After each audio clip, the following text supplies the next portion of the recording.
안녕하십니까, 업템입니다. 오늘은 기업의 공시 중에 하나인 무상증자에 대해 살펴보고 무상증자에 대한 공시를 어떻게 대응해야 되는지 이에 대해 한번 살펴보도록 하겠습니다. 먼저 무상증자란 현재 해당 기업의 주식을 가지고 있는 주주들이 추가적으로 돈을 지불하지 않고도 주식을 얻을 수 있는 방법입니다. 다만 무상증자 같은 경우에는 그게 기업의 펀더멘탈적으로는 전혀 변화가 없는 부분이고 주식 수가 늘어남으로써 유동성이 조금 더 확보된다.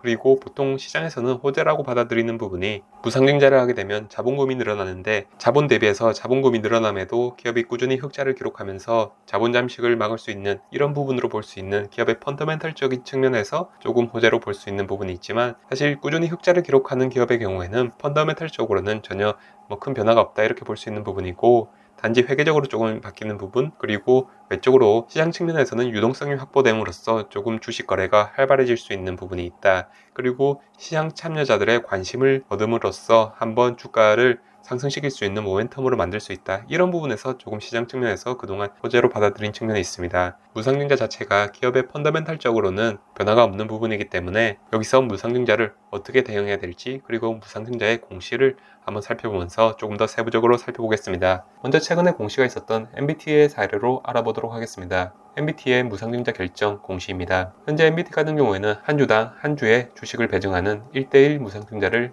발표하였습니다. 이러한 무상증자는 여기 자본잉여금을 자본금으로 이동시키는 것이고 이번에 MBT에서 발행금액으로 사용하는 금액은 발행주식수 곱하기 액면가 100원 해서 총 8억 4천만 원입니다. 그래서 무상증자가 최종적으로 끝마치게 된다면 354억 원에서 8억 4천만 원이 제해지고 여기 자본금 부분에 8억 4천만 원이 더해지는 부분입니다. 그렇기 때문에 회계적으로 조금 변동이 있는 부분이고 MBT 같은 경우에는 꾸준히 흑자를 기록하고 있고 기업의 이익을 나타내는 이익잉여금이 꾸준히 결손을 줄여오고 있는 부분이었습니다. 최근에 2022년도 1분기 실적에서는 자본잉여금 100억 원을 이익잉여금으로 자본 전입을 통해 결손을 보존한 상태로 이익잉여금은 흑자로 변환시킨 상태입니다.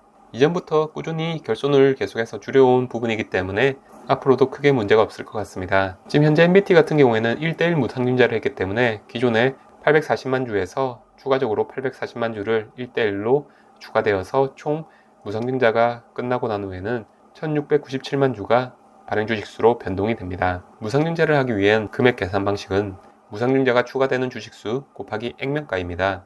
HTS에서도 MBT의 액면가를 확인할 수 있고 조금 더 정확하게 살펴보려면 여기 자본금 변동사항에서 MBT의 액면가를 살펴볼 수 있습니다. 여기 자본잉여금은 보통 기업이 상장을 할 때 액면가 곱하기 발행주식수에서 자본금을 제한 주식 발행 초과금으로 구성된 부분입니다. 무상증자에서 잘 살펴봐야 될 부분은 바로 이 신주 배정 기준일입니다.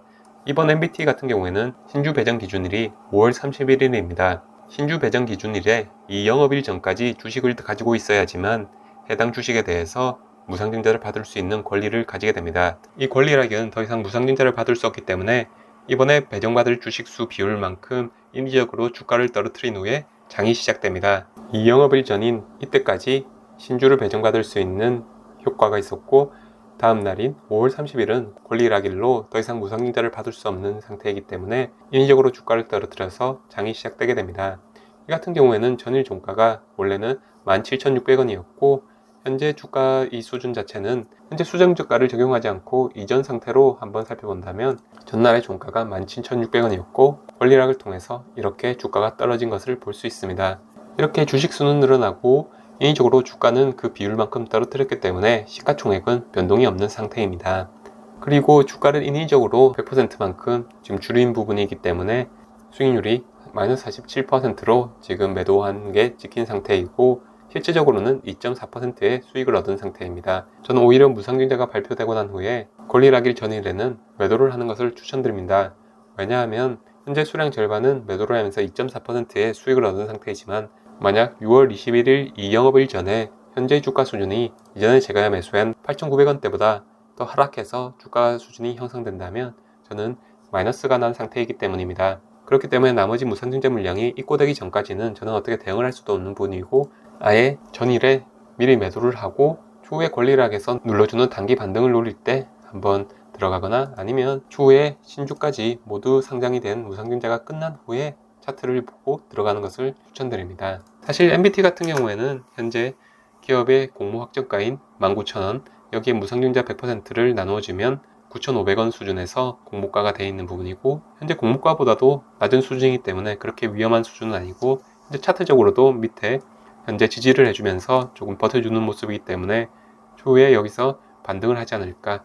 그렇기 때문에 위험한 구간은 아니다. 그리고 여기서 20% 이상 하락했을 때는 여기서 매도한 물량만큼 또 추가로 매수해서 평단가를 낮춘다면 위험한 부분이 아니다, 이렇게 생각이 되는 부분이라서 그대로 지켜보면 될 종목이다, 이렇게 생각이 되는 부분이지만, 반대로 예전에 메디아나 같은 경우에는 여기서 권리락이 있은 후 쭉 무상증자 때까지 하락을 하였고, 무상증자가 난 후에도 한번 밀어준 후에 반등이 있었던 것을 확인할 수 있습니다. 이 경우처럼 무상증자 후에 조금 주가가 반등을 하거나 이런 부분을 지켜보고 대응을 하는 것이 좋고, 사실 메디아나 같은 경우에는 큰 급등 후에 꾸준히 하락하던 상황이었기 때문에 여기서 조금 더 지켜보기 좋은 자리였고, MBT 같은 경우에는 사실 그렇게 위험한 자리는 아니기 때문에 조금 여유있게 지켜봐도 될 자리이지 않을까, 이렇게 생각이 되는 부분입니다.